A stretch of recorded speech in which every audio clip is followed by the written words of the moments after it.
Hello everyone, YouTube channel में आप सभी का स्वागत है। मेरा नाम अश्मिता चौधरी है और मैं एक पीएचडी स्कॉलर हूँ। जैसा कि आप सभी जानते हैं कि इस बार CSIR नेट दिसंबर या फिर जून में जो आपके पास क्लास होने वाली है, इसके अंदर बायोइन्फॉर्मेटिक्स एंड कंप्यूटेशनल बायोलॉजी की आपके पास एक कंप्लीट यूनिट जो है वो यहाँ पर ऐड ऑन हो चुका है। और आज की क्लास के अंदर हम ब्लास्ट एंड फास्टर जो है गाइस, ये हम लोग कंप्लीट पढ़ने वाले हैं। तो जिन्होंने भी अभी तक इसका वन शॉट नहीं देखा था गाइस, जाके ज़रूर देख लीजिएगा। चैनल पर आपके पास अवेलेबल है बायोइन्फॉर्मेटिक्स, यानी कि जो आपकी सबसे पहला इस यूनिट का जो सबसे पहला सेक्शन था, यूनिट्स जो कि मेजर बायोइन्फॉर्मेटिक रिसोर्सेज था, उसका मैंने कंप्लीट वन शॉट आपको चैनल पे मिल जाएगा। प्लेलिस्ट भी जनरेटेड है। चलेगा, सबसे पहले यहाँ पर बात कर लेते हैं कि जब भी आप डेटाबेस की सर्चिंग करते हैं ना, जब भी आप डेटाबेस की सर्चिंग करते हैं तो इस डेटाबेस की सर्चिंग के अंदर कुछ चीज़ें बहुत इंपॉर्टेंट हो जाती है। और वो 3 इंपॉर्टेंट पॉइंट्स आपके पास क्या है। सबसे पहला तो इंपॉर्टेंट पॉइंट है आपके पास सेंसिटिविटी। सेंसिटिविटी का मतलब होता है गाइस कि कितने आपके पास ट्रू हिट्स मिलने वाले हैं। सेंसिटिविटी का मतलब आपके पास कितने जो ट्रू हिट्स है वो आपके पास नज़र आने वाले हैं। Very very important.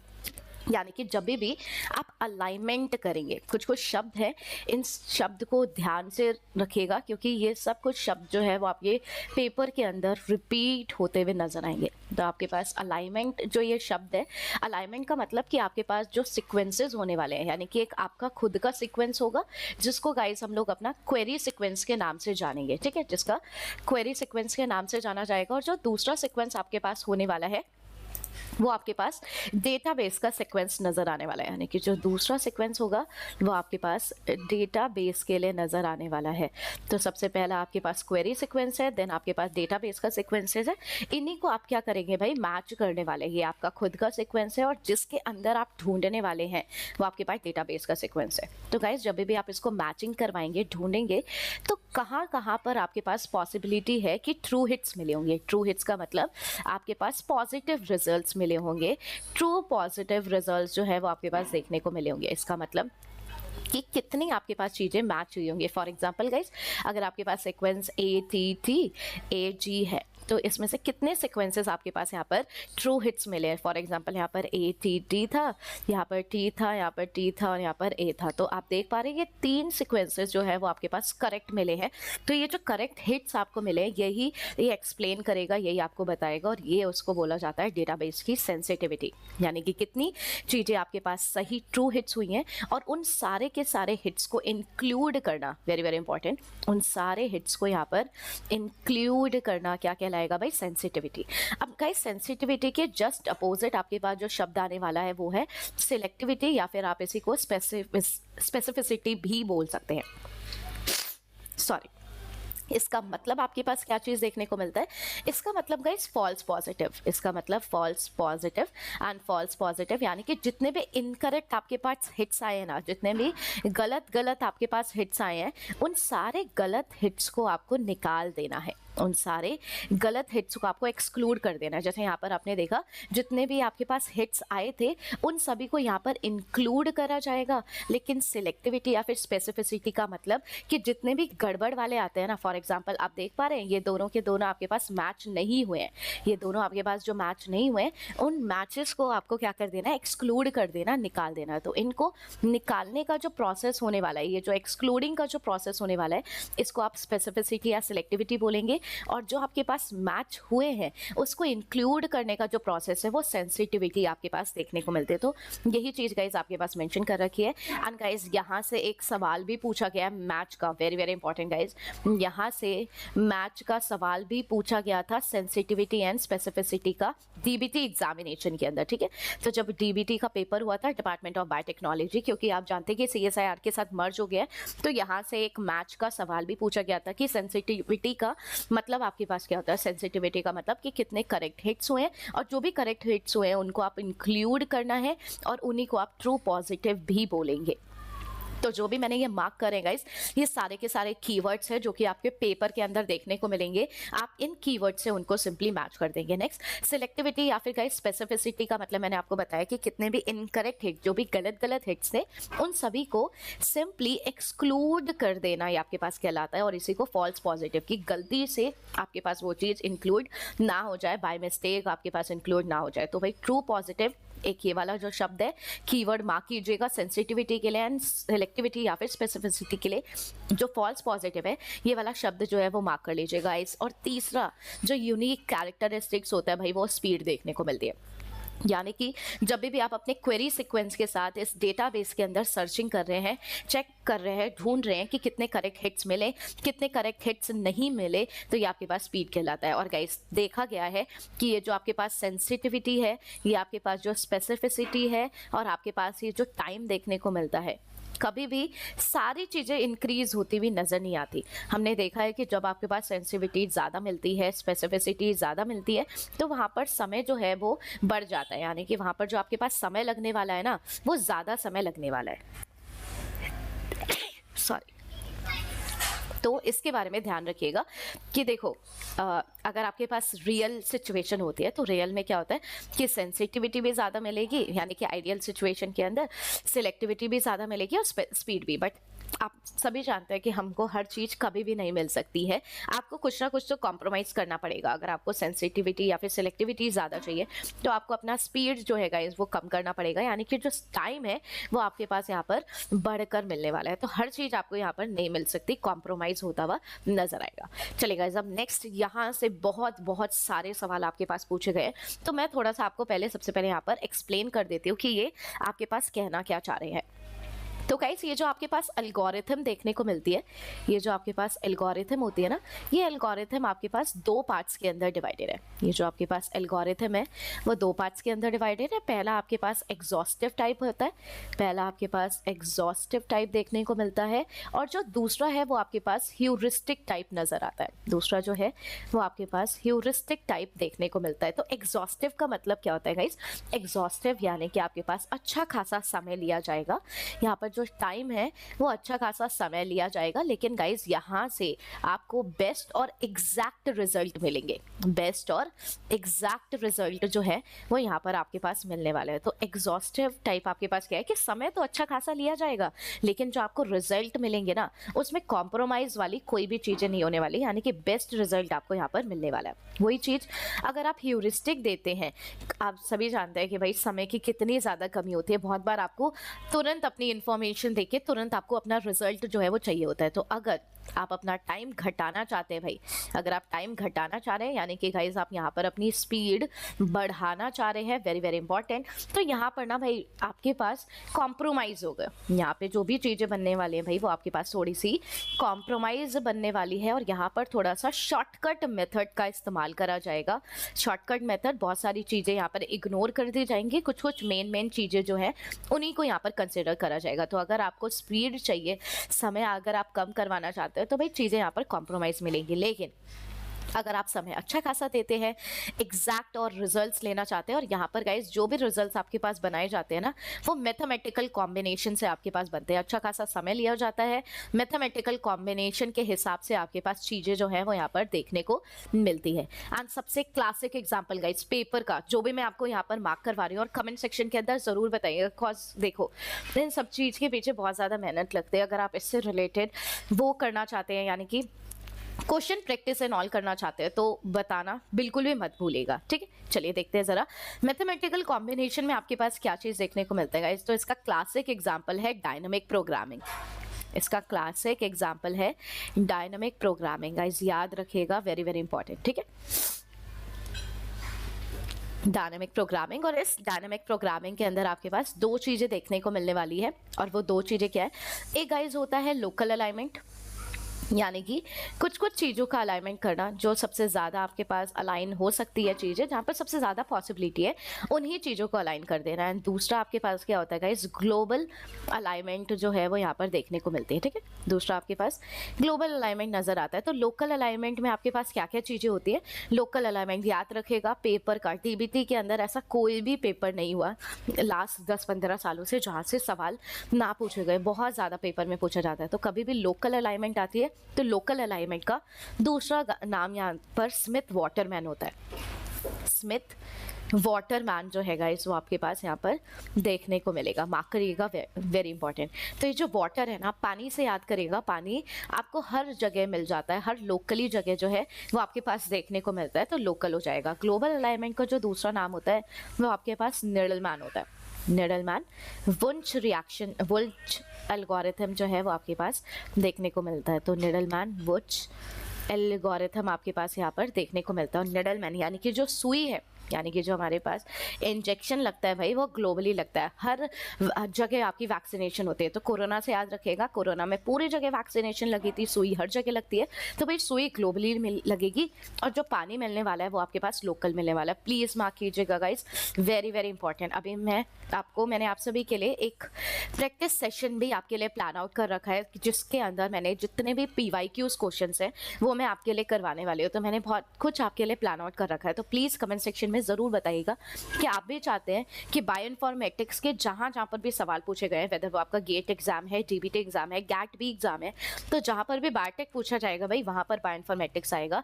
तो अगर आप भी PYQs प्रैक्टिस करना चाहते हैं कि कितने अलग अलग क्वेश्चन, तो भाई कमेंट सेक्शन के अंदर PYQs ज़रूर टाइप कीजिएगा। तो जितना ज़्यादा PYQs रहेगा गाइस, मैं उतने ज़्यादा यहाँ पर आपको PYQs भी यहाँ पर करवा दूंगी, ठीक है। तो ये आपके पास ओवरऑल रहने वाला है।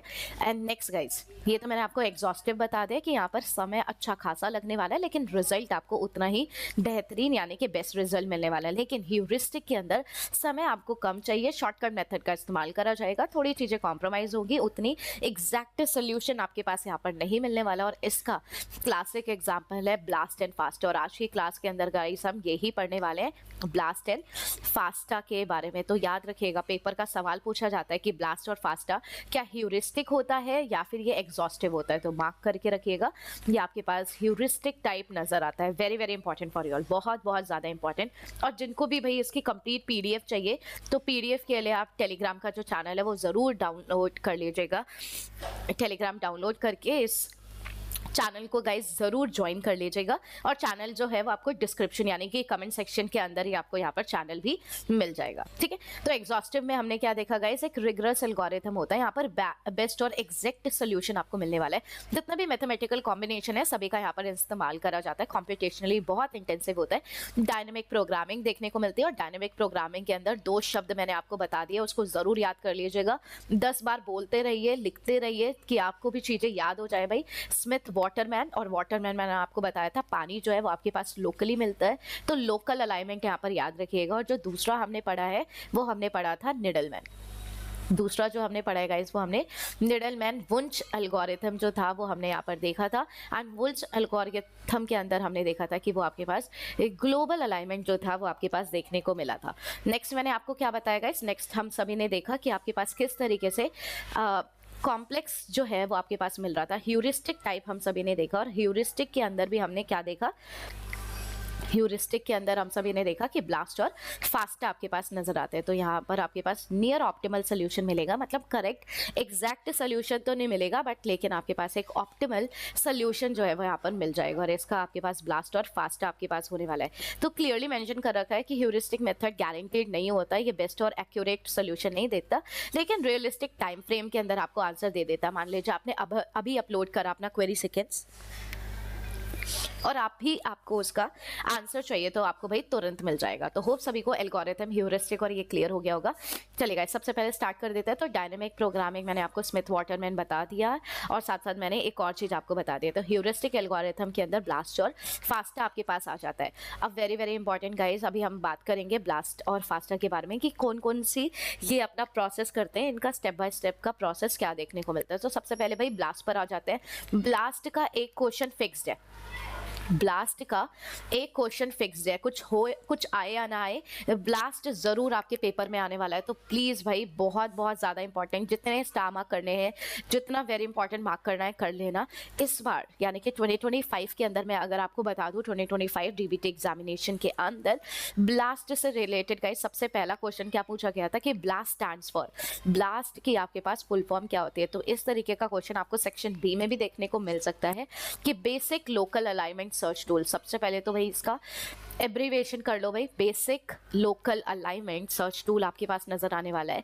स्टीफन आल्ट्शुलर जो साइंटिस्ट है उनके द्वारा ये प्रोग्रामिंग आपके पास सबसे पहले डेवलप करी गई थी एनसीबीआई के अंदर 1990 के अंदर गाइस। अभी तक का सबसे पॉपुलर, इवन अभी भी हम लोग क्या इस्तेमाल करते हैं, ब्लास्ट। जो भी बच्चों ने बायोटेक से जुड़े हुए होंगे या फिर जिन्होंने भी बायोइन्फॉर्मेटिक्स थोड़ी सी पढ़ रखी है तो आप सभी ने ब्लास्ट जरूर चलाया होगा, या फिर आप अभी जो भी बच्चे पीएचडी कर रहे होंगे या फिर आपके डिसर्टेशन एंड ऑल के अंदर गाइस हम लोग ब्लास्ट का बहुत ज़्यादा इस्तेमाल करते हैं। बिकॉज आजकल हर जगह बायोइन्फॉर्मेटिक्स बोल रहा है भाई, लिटरली।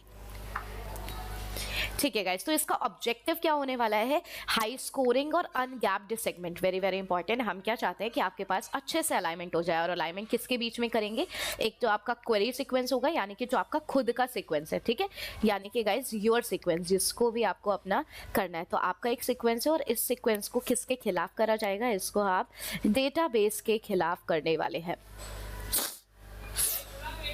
तो ये आपके पास डेटाबेस होने वाला है। तो हाई स्कोरिंग अनगैप्ड सेगमेंट आपके पास यहाँ पर नजर आने वाला है। एग्जिस्टेंस, तो थ्रेशोल्ड इंडिकेट सिमिलैरिटी बियॉन्ड। ठीक है, तो अभी हम इसके बारे में बात करेंगे, आपको और ज़्यादा क्लैरिटी मिल जाएगी। तो कीवर्ड जो आपको यहाँ से पकड़ के रखना है वो हाई स्कोरिंग अनगैप्ड सेगमेंट वाला जो टॉपिक है गाइस, इसको ये जो है पकड़ के रखिएगा, बस दैट्स इट। चलिए थोड़ा सा गाइस ब्लास्ट के बारे में मैं आपको और ज़्यादा इंफॉर्मेशन दे देती हूँ, जो कि आपके पेपर के लिए बहुत ज़्यादा इंपॉर्टेंट हो जाता है। थोड़ा सा ब्लास्ट के बारे में जान लेते हैं गाइस। तो आप सिंपली आप आज जाके जब भी आप ये क्लास करोगे ना, तो क्लास करने के बाद आप ज़रूर गूगल पे जाके ब्लास्ट टाइप कीजिएगा। अपना एक सीक्वेंस जो है वो वहाँ पर जाकर आप ब्लास्ट ज़रूर करिएगा, ठीक है। कोई भी आपका सीक्वेंस है, मैं अभी आपको सीक्वेंस निकालना भी सिखाऊंगी कि किस तरीके से आप अपना सीक्वेंस जो है वो यहाँ पर निकाल भी सकते हैं। तो ब्लास्ट के बारे में कुछ कुछ चीज़ें आपको पता होनी चाहिए। तो गाइस सबसे पहले तो हमने ये देखा कि ये किस तरीके का मेथड है। ये आपके पास एक ह्यूरिस्टिक मेथड जो है ये आपके पास नजर आता है, यानी कि ऑप्टिमल सोल्यूशन आपको यहाँ पर देखने को मिल जाएगा। नेक्स्ट गाइस, यहाँ पर ना आपके ब्लास्ट के प्रोसेस के अंदर एक सीडिंग का प्रोसेस होता है।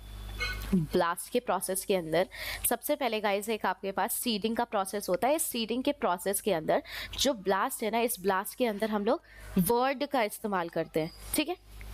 इस ब्लास्ट के अंदर हम लोग वर्ड जो है वो वर्ड का इस्तेमाल करा जाता है। Very very important guys, paper का सवाल पूछा गया है रिगार्डिंग वर्ड। तो वर्ड का मतलब क्या होता है गाइस, तो क्वेरी सीक्वेंस के अंदर, यानी कि जो भी आपका डेटाबेस है ना, उस डेटाबेस में से आप कुछ सीक्वेंसेस को यहाँ पर चूज करते हैं कि मैचिंग करने के लिए। भाई कुछ तो आपको मैच के लिए कुछ तो आपको चाहिए ना बीच में मैचिंग के लिए। तो क्वेरी और डेटाबेस को अगर आपको सिमिलर बताना है, अलाइन करना है, तो अलाइन करने के लिए जो आपको कुछ सीक्वेंसेस लेने पड़ते हैं कि इतने सीक्वेंसेस आप उठाएंगे, तो उस सीक्वेंसेस को यहाँ पर ब्लास्ट के अंदर वर्ड बोला जाता है, और इस प्रोसेस का नाम सीडिंग प्रोसेस आपके पास बोल दिया जाता है। तो गाइस वर्ड के अंदर जो प्रोटीन होता है, अगर आपके पास सीक्वेंस प्रोटीन का है, तो वहां पर जो वर्ड कंसिडर अगर आप करेंगे, यानी कि कितने का सीक्वेंस होना चाहिए प्रोटीन के अंदर, 3 का सीक्वेंस आप लेंगे, यानी कि 3 रेसिड्यूज आप यहाँ पर कंसिडर करेंगे। अगर आप प्रोटीन के लिए ब्लास्ट करना चाह रहे हैं तो वहाँ पर जो वर्ड, यानी कि जो आपका विंडो साइज होता है गाइस, वर्ड को समटाइम्स पेपर के अंदर आपके पास विंडो साइज भी मेंशन करा जाता है। तो ये जो वर्ड आप लेते हैं, ये जो विंडो साइज आपके पास देखने को मिलता है, ये आपके पास 3 रेसिड्यूज का आपके पास नजर आता है। सेम अगर आप डीएनए के बारे में बात करते हैं तो डीएनए के अंदर गाइस 11 रेसिड्यूज जो है वो आपके पास लेके चलते हैं। प्लीज मार्क कीजिएगा, वेरी वेरी इंपॉर्टेंट पेपर का सवाल है। डीबीटी ने इससे रिलेटेड सवाल पूछा है कि ब्लास्ट के अंदर जो हम वर्ड लेते हैं वो हम लोग प्रोटीन के अंदर कितने रेसिड्यूज कंसिडर करते हैं, डीएनए के अंदर कितने रेसिड्यूज कंसिडर करते हैं। भाई ये आपको सबसे पहले पता होना चाहिए। फिर आप यहाँ पर मैचिंग करेंगे। मैचिंग में अभी मैं आपको पूरा का पूरा प्रोसेस जो है वो वाया पिक्चर ज़्यादा अच्छे से एक्सप्लेन आप मतलब समझ पाएंगे। तो जल्दी से हम लोग पिक्चर की तरफ आ जाते हैं। तो गाइज आप देख पा रहे हैं क्या क्या प्रोसेस होने वाला है। सबसे पहले मैं आपको प्रोसेस समझा देती हूँ, और प्रोसेस समझने के बाद फिर मैं आपको उसके बाद लेकर जाऊंगी, तो आपको सारे के सारे जितने भी वर्ड्स हैं ना गाइज वो सब कुछ आपको क्लियर हो जाएगा, ठीक है। तो आप सबसे पहले यहाँ पे देखेंगे आपके पास गाइज, देखो यहाँ पर एक क्वेरी सीक्वेंस आपके पास पहले से मेंशन कर रखा है कि भाई इतना क्वेरी सीक्वेंस आप यहाँ पर चूज करने वाले हैं। और ये क्वेरी सीक्वेंस किसका है, ये क्वेरी सीक्वेंस गाइज प्रोटीन का है। ये जो आपके पास क्वेरी सीक्वेंस है ये आपके पास प्रोटीन का है, क्योंकि आप जानते हैं कि प्रोटीन के अंदर आपके पास 20 अमीनो एसिड्स होते हैं और बेस होता तो आपके पास ATGC यही सब कुछ आपके पास देखने को मिलता, लेकिन उसके अलावा वर्ड्स नजर आ रहे हैं, यानी कि भाई एक प्रोटीन का सीक्वेंस जो है वो आपके पास यहाँ पर देखने को मिल रहा है। तो आप देख पा रहे हैं ये 3 रेसिड्यूज आपके पास नजर आ रहे हैं। तो हमारे पास अभी बताया गया था कि जब भी आप प्रोटीन कंसिडर करते हैं तो वर्ड के अंदर यानी कि जो आपको रेसिड्यू चूज करना होता है भाई वो 3 का रेसिड्यू यहाँ पर चूज करना होता है। और मैंने डीएनए के लिए भी आपको क्लियर करा कि डीएनए के अंदर भाई हम लोग यहाँ पर 11 रेसिड्यूज जो है वो यहाँ पर चूज करते हैं। डीएनए के अंदर हम लोग 11 रेसिड्यूज जो है गाइस वो चूज करते हैं। तो आपको हर 3 रेसिड्यूज जो है वो यहाँ पर स्कैन करना पड़ेगा। आप देख पा रहे हैं ये आपका क्वेरी सीक्वेंस था। क्वेरी को डेटाबेस के साथ आप अपना मैच करेंगे कि सबसे ज्यादा परफेक्ट मैच आपके पास कहाँ पर हो रहा है। तो आप देख पा रहे हैं आपने अपना ये जो 3 कंसिडर करा, 3 रेसिड्यूज कंसिडर करे, उस 3 रेसिड्यूज को आप डेटाबेस के साथ मैचिंग कर रहे हैं। तो डेटाबेस से मैचिंग करने पर आपको पता चल रहा है, देख रहे हो यहाँ पर सबसे ज्यादा करेक्ट मैचिंग हो रही है। यहाँ पर सिर्फ 2 ही चीजें मैच हो रही है, यहाँ पर भी 2 चीजें मैच हो रही है और यहाँ पर भी 2 चीजें मैच हो रही है। तो आप देख पा रहे होंगे कि कितने सारा सबसे परफेक्ट जो मैचिंग है वो आपके पास ये हो रही है। एंड गाइस जैसे ही आपके पास मैचिंग हो जाए तो भाई कैसे पता चलेगा परफेक्ट मैचिंग हुई, तो इन सभी के लिए एक स्कोर दिया जाता है। तो यहाँ पर गाइस हम लोग सब्स्टिट्यूशन मैट्रिक्स का इस्तेमाल करते हैं, वेरी वेरी इंपॉर्टेंट। यहाँ पर हम लोग सब्स्टिट्यूशन मैट्रिक्स का इस्तेमाल करते हैं। पेपर का सवाल है गाइस कि हम लोग कौन से मैट्रिक्स का इस्तेमाल करते हैं। तो जब हम आगे चल के स्कोरिंग मैट्रिक्स पढ़ेंगे तो गाइस मैं आपको पैम और ब्लॉसम पढ़ाऊंगी, बट अभी के लिए आप याद रखिएगा कि हम लोग ब्लास्ट के अंदर जो मैट्रिक्स का इस्तेमाल करते हैं वो सब्स्टिट्यूशन होता है और उसका नाम ब्लॉसम देखने को मिलता है। और ये जो शब्द है 62 एंड ऑल ये आपके पास चेंज होता रहेगा, बट वैसे नॉर्मली जनरली आप याद रखिएगा। तो आप देख पा रहे हैं इनको हमने क्या कर दिया भाई, सिंपली स्कोरिंग कर दिए कि जो सबसे ज्यादा मैच हुए उसको सबसे ज्यादा नंबर आपके पास मिल रहे हैं, जो कम मैचिंग है इस तरीके से उनको कम कम नंबर मिल रहे हैं। तो भाई जो सबसे ज्यादा मैचिंग होगी हम लोग हमेशा उसी को यहाँ पर चूज करते हुए चलेंगे। तो आई गेस सभी को प्रोसेस क्लियर हो रहा होगा कि ब्लास्ट के अंदर प्रोसेस रहता कैसे है। सबसे पहले आप प्रोटीन या फिर डीएनए कोई भी सीक्वेंस आप यहाँ पर कंसिडर करेंगे। प्रोटीन के लिए 3 होगा, आप उसको क्वेरी के साथ यहाँ पर डेटाबेस के साथ मैच करेंगे। जो भी सबसे बेस्ट मैचिंग होगी उसको नंबरिंग करने के लिए, स्कोर देने के लिए आप यहाँ पर स्कोरिंग मैट्रिक्स का इस्तेमाल करेंगे। ठीक है गाइस, तो हमने यहाँ पर स्कोर दे दिया।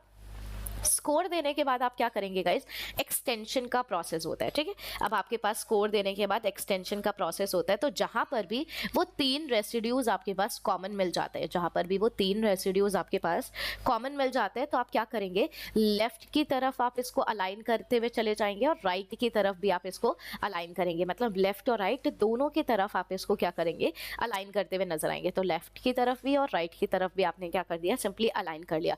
अब गाइस ये अलाइनमेंट आप कब तक करते रहेंगे, वेरी वेरी इंपॉर्टेंट, ये अलाइनमेंट आप एक थ्रेशहोल्ड तक करते रहेंगे, यानी कि एक आपके पास मिनिमम वैल्यू तक करेंगे। और इसका जो थ्रेशहोल्ड, जो मिनिमम वैल्यू है, जो आपका स्कोरिंग है, यानी कि जो HSP आपके पास होने वाला है, यानी कि जो आपके पास हाई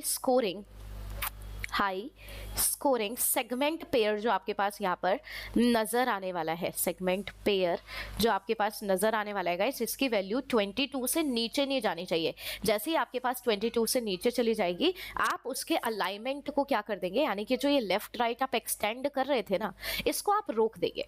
सिंपल एंड सोबर, आप इसको क्या कर देंगे, सबसे पहले आपने 3 रेसिड्यूज पता कर लिए, 3 रेसिड्यूज में सबसे ज्यादा जिसका स्कोर आ रहा है आपने उस वाले सीक्वेंसेस को चूज कर लिया। और सीक्वेंसेस चूज करने के बाद आप लेफ्ट की तरफ भी जा रहे हैं, आप राइट की तरफ भी जा रहे हैं और आप यहाँ पर स्कोरिंग करना स्टार्ट कर देते हैं। और ये तब तक आप स्कोरिंग करेंगे जब तक इसकी कंबाइंड वैल्यू 22 से कम ना गिर जाए। ठीक है, 22 से कम गिरते ही आप उसको क्या कर देंगे, छोड़ देंगे। जैसे कि आप यहाँ पर भी देख पा रहे हैं, तो यहाँ पर कंप्लीट सीक्वेंस पर 20 का नंबर मिला।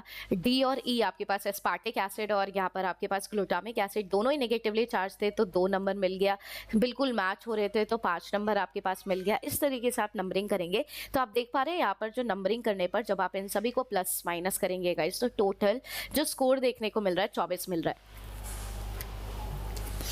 टोटल जो स्कोर आपके पास नजर आ रहा है वो 24 देखने को मिल रहा है, यानी कि जो भी आपका स्कोर है वो 22 से नीचे नहीं जाना चाहिए, और जो भी आपके पास सबसे ज्यादा यहाँ पर स्कोरिंग नजर आएगा वो आप यहाँ पर मेंशन कर देंगे। तो गाइस ये आपके पास HSP देखने को मिल रहा है, यानी कि हाई स्कोरिंग सेगमेंट पेयर आपके पास नजर आ रहा है। तो प्रोसेस एक बार दोबारा देखिए कि सबसे पहले आप अपना क्वेरी सीक्वेंस देखेंगे, क्वेरी सीक्वेंस के अंदर डेटाबेस के साथ मैच करेंगे कि कहाँ पर वो जो 3 रेसिड्यूज आपने चूज करे हैं वो सबसे ज्यादा कॉम्बिनेशन में मिल रहा है। तो जैसे ही जहां पर भी ज्यादा कॉम्बिनेशन में मिलेंगे आप उसको चूज कर लेंगे, दोनों तरफ अलाइन करना स्टार्ट करेंगे, लेफ्ट और राइट की तरफ, और उनका स्कोरिंग करना स्टार्ट कर देंगे। स्कोरिंग तब तक करते रहेंगे जब तक वैल्यू 22 तक ना गिर जाए।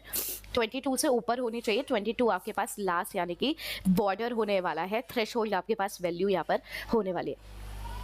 तो गाइज यही चीज आपके पास यहाँ पर मेंशन कर रखी है, ठीक है, यही चीज। तो सबसे पहले आप यहाँ पर सीडिंग करने वाले हैं, वेरी वेरी इंपॉर्टेंट। यहाँ पर सबसे पहले आप यहाँ पर सीडिंग करने वाले हैं, तो जल्दी से एक बार देख लिया जाए जरा सीडिंग का प्रोसेस आपके पास कैसे होने वाला है। तो वर्ड यानी कि वेरी वेरी इंपॉर्टेंट गाइज, ये जो शब्द है ना इसको याद रखिएगा क्योंकि ये शब्द बहुत ज्यादा इंपॉर्टेंट है आप सभी के लिए। सॉरी, तो ये वर्ड्स आपके पास देखने को मिल रहा है, क्वेरी सीक्वेंस आपके पास नजर आ रहा है। प्रोटीन के लिए मैंने आपको बता रखा है भाई 3 रेसिड्यूज वर्ड की जो लेंथ है, और 11 रेसिड्यूज आपके पास DNA के लिए होने वाली है। सबसे पहले आप अपना डेटाबेस सर्च करेंगे, यानी कि क्वेरी और डेटाबेस को सर्च करा जाएगा। नेक्स्ट हमने यही देखा था कि क्वेरी और जो भी आपका डेटाबेस था उसको हम लोग यहाँ पर सिंपली सर्च कर रहे थे। स्कोरिंग या फिर मैचिंग में हमने क्या देखा, हमने सब्स्टिट्यूशन मैट्रिक्स यानी कि गाइस हमने यहाँ पर जो ब्लॉसम मैट्रिक्स थी, जो आपके पास ब्लॉसम 62 देखने को मिल रहा था, उसका हमने यहाँ पर इस्तेमाल करके सब कुछ हमने स्कोरिंग कर लिया था। और थ्रेशोल्ड हमने क्या देखा था भाई 22 होना चाहिए, दोनों डायरेक्शन के अंदर लेफ्ट और राइट हमने एक्सटेंड करना स्टार्ट कर दिया था, यानी कि एक्सटेंशन अलाइनमेंट जो था वो आपके पास यहाँ पर देखने को मिल रहा था, दोनों ही डायरेक्शन के अंदर हमने अलाइनमेंट। तो थ्रेशोल्ड आपके पास कितना नीचे नहीं जाना चाहिए भाई, 22 से नीचे नहीं जाना चाहिए, और जो भी आपको स्कोर निकल कर आएगा उसका नाम HSP यानी कि हाई स्कोरिंग सेगमेंट पेयर जो है वो यहाँ पर बोला जाएगा। तो हमने ये सारे प्रोसेस देख लिए गाइस, प्लीज मार्क कीजिएगा। यहाँ से आपको अरेंजमेंट के जो आपके सवाल है वो अरेंजमेंट के सवाल यहाँ से बन सकते हैं। सेक्शन C के अंदर या फिर सेक्शन B के अंदर इवेंट्स लगाने का आपका जो सवाल है वो आपके पास आ सकता है, ठीक है। तो सबसे पहला प्रोसेस सीडिंग करा जाएगा, दूसरा प्रोसेस आपका सर्चिंग डेटाबेस होगा, फिर आप स्कोरिंग और मैचिंग यहाँ पर करने वाले हैं, स्कोर देने वाले हैं, फाइनली एक्सटेंशन करेंगे लेफ्ट और राइट की तरफ। तो ये आपके पास कंप्लीटली देने वाला है।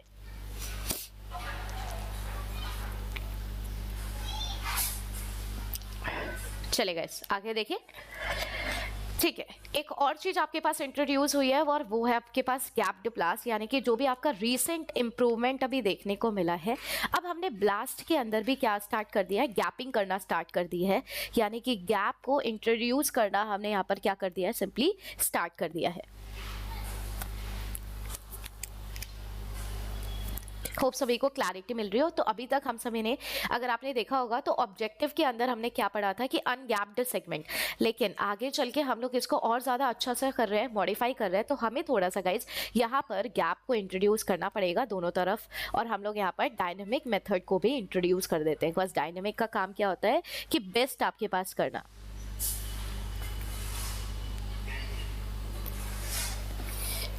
ठीक है। एक्सटेंशन आपके पास कंटिन्यू होता है थ्रेशोल्ड तक, तो ये आपके पास सिंपली देखने को मिल जाएगा। ये सारी चीज़ें आपको क्लियर होनी चाहिए गैप ब्लास्ट के अंदर कि अब आपने इसके अंदर गैप को भी इंट्रोड्यूस कर दिया, दोनों डायरेक्शन के अंदर आप यहाँ पर एक्सटेंड कर रहे हैं, और यहाँ पर आपने डायनेमिक प्रोग्रामिंग को भी इंट्रोड्यूस कर दिया। अभी तक ऐसा कुछ भी हमने देखा नहीं था guys. Very very important, very very very important. Blast से सबसे ज्यादा जो सवाल बनते हैं ना वो उसके वेरिएंट से ही बनते हैं। सबसे ज्यादा इंपॉर्टेंट गाइज, सबसे सबसे सबसे ज्यादा इंपॉर्टेंट, सबसे ज्यादा इंपॉर्टेंट गाइस। प्लीज सभी कोई फोकसली देखिएगा। सबसे ज्यादा जो सवाल पूछे जा रहे हैं ना वो आजकल इन तीनों से सबसे ज्यादा सवाल पूछे जा रहे हैं। तो गाइस प्लीज मार्क करेंगे, वेरी वेरी इंपॉर्टेंट। और मैंने आप सभी के लिए क्वेश्चंस भी रख रखे हैं। एक मैंने आपका कंप्लीट सेक्शन जो है वो क्वेश्चन प्रैक्टिस का भी रख रखा है, तो एक बार आप देखेंगे, मतलब अगर आप मुझे कमेंट करेंगे तो मैं उनको ज़रूर करवा दूंगी एक बार, ठीक है। चलेगा, इस देखेंगे आपका क्वेरी सीक्वेंस कौन सा होने वाला है, साथ ही साथ आपके पास डेटाबेस क्या होने वाला है। Very very important, query sequence क्या है और किस क्वेरी सीक्वेंस के अलावा किस डेटाबेस को आप यहाँ पर प्रेफर करने वाले हैं। तो सबसे पहले हम लोग क्वेरी और डेटाबेस के बारे में डिस्कस करेंगे, फिर हम लोग दोबारा यहाँ पर नोट्स के बारे में डिस्कस करेंगे कि कौन कौन से इंपॉर्टेंट पॉइंट है जो कि आपके डायरेक्टली पेपर में पूछे गए हैं। तो जहाँ से भी भाई क्वेश्चन बन रखे हैं वही चीज मैंने कंटेंट यहाँ पे रख रखा है। तो गाइस ब्लास्ट एन, ये जो एन आपके पास नजर आ रहा है ना, सबसे पहला वेरिएंट, तो एन में आपके पास क्या होता है कि न्यूक्लियोटाइड आपके पास क्वेरी सीक्वेंस होता है और न्यूक्लियोटाइड ही आपके पास जो है डेटाबेस आपके पास देखने को मिलता है।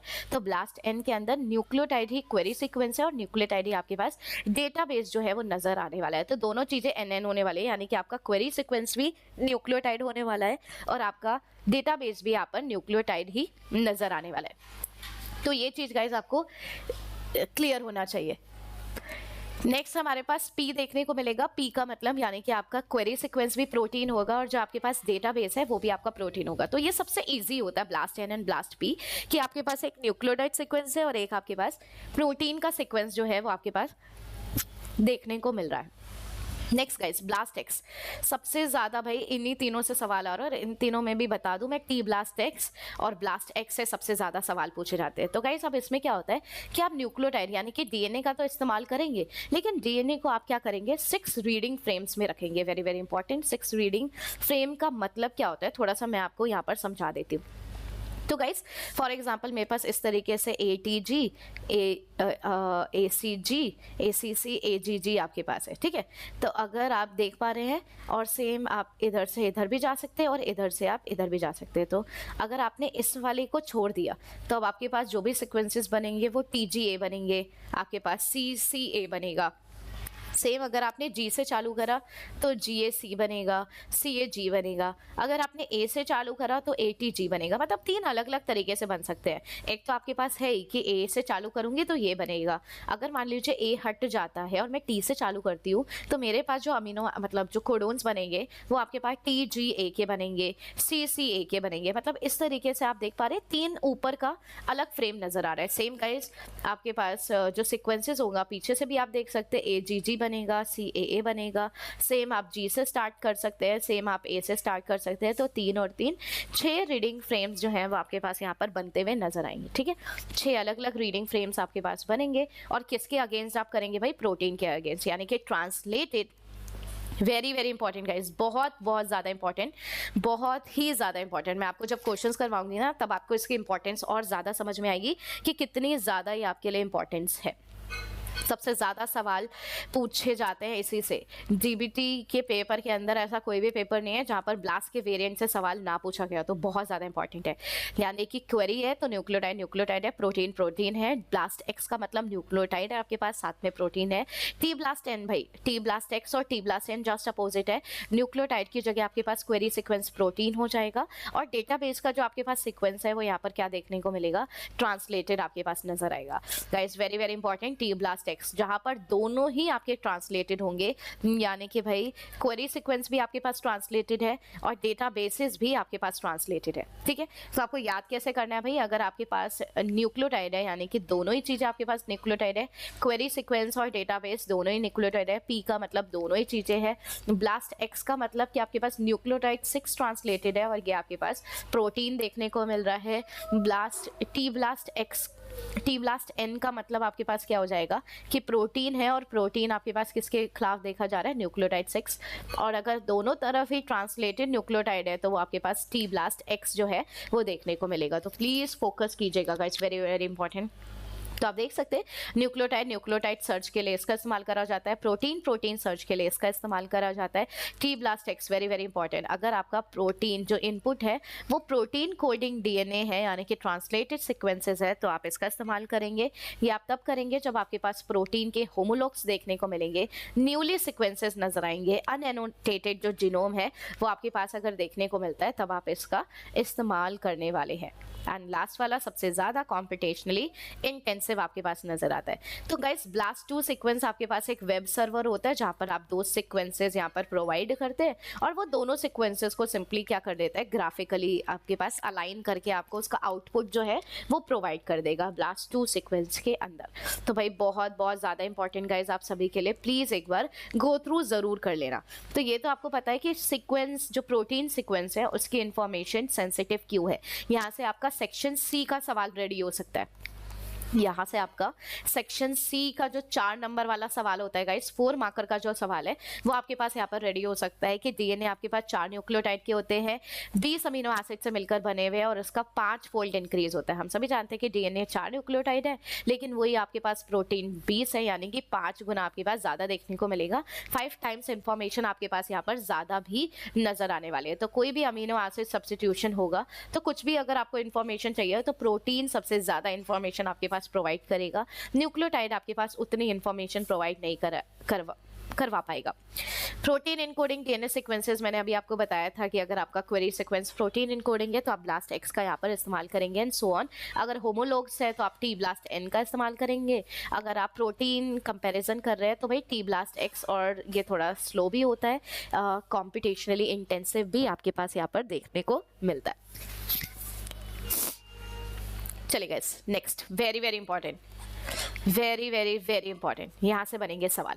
देखो कुछ कुछ है वहीं से ही सवाल पूछे जाते हैं हर बार, जैसे कि ब्लास्ट प्रोग्राम्स मैंने आपको बताया कि यहाँ से एक सवाल आपका जरूर फिक्स्ड है, ये तो आपसे नहीं पूछा जाता, बट यहाँ से अरेंजमेंट के सवाल जो है वो बन सकते हैं। अभी तक के सबसे ज्यादा सवाल वेरिएंट से पूछे गए हैं और नेक्स्ट सवाल भाई उसका स्टैटिस्टिकल सिग्निफिकेंस, कि आप पता कैसे लगाएंगे कि जो आपका ब्लास्ट की इतनी सारी इंफॉर्मेशन निकल कर आई है वो वेदर आपके पास सही है या फिर वो सही नहीं है। ठीक है, चलिए एक बार देख लेते हैं स्टैटिस्टिकल सिग्निफिकेंस आपके पास क्या देखने को मिलता है।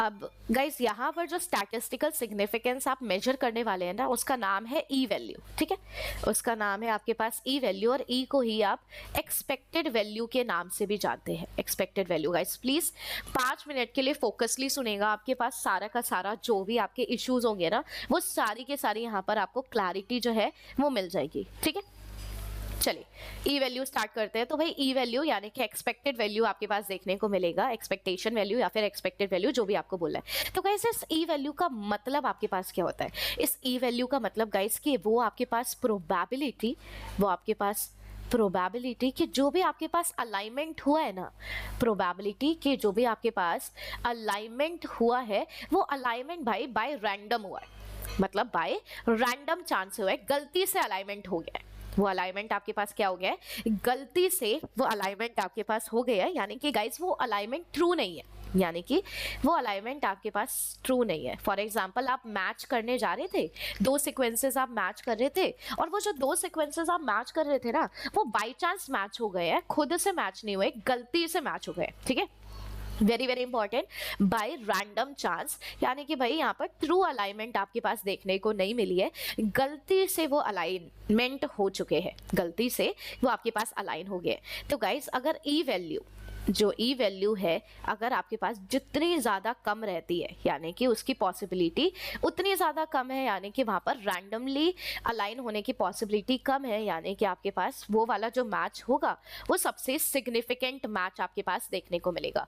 तो आपको सिर्फ और सिर्फ ये ध्यान रखना है कि ई वैल्यू गाइज आपके पास बहुत ज़्यादा कम होनी चाहिए। ई वैल्यू जितनी ज़्यादा कम होगी यानी कि आपकी अलाइनमेंट उतनी ज़्यादा बेस्ट होने वाली है, ट्रू अलाइनमेंट होने वाली है। तो जितनी ज़्यादा ई वैल्यू गाइस, जितनी ज्यादा आपके पास ई वैल्यू है, यानी कि जो भी आपको हिट्स मिले हैं ना वो हिट्स आपके पास कैसे देखने को मिले, बाय रैंडम मिले, मतलब वो खुद से नहीं हुए, अचानक से खुद में ही आपके पास क्या हो गया, रैंडमली यहाँ पर वो अलाइन कर दिए गए हैं, वो नेचुरली खुद से अलाइनमेंट नहीं शो कर रहे हैं, बाय चांस हुए, जबरदस्ती उनको क्या करा गया है, अलाइन करा गया है। तो ये याद रखिएगा ई वैल्यू का मतलब, ई वैल्यू जितनी कम रहेगी उतना आपका मैच सिग्निफिकेंट रहेगा। तो E value is inversely proportional to, E value is inversely proportional to guys significant match, यानी कि भाई जितना आपके पास ई वैल्यू की वैल्यू कम रहने वाली है भाई उतना ज़्यादा आपके लिए बेटर रहने वाला है। तो जितना ज़्यादा ई वैल्यू कम उतनी मैच जो है वो आपके पास सबसे बेस्ट यहाँ पर नज़र आने वाली है। ठीक है,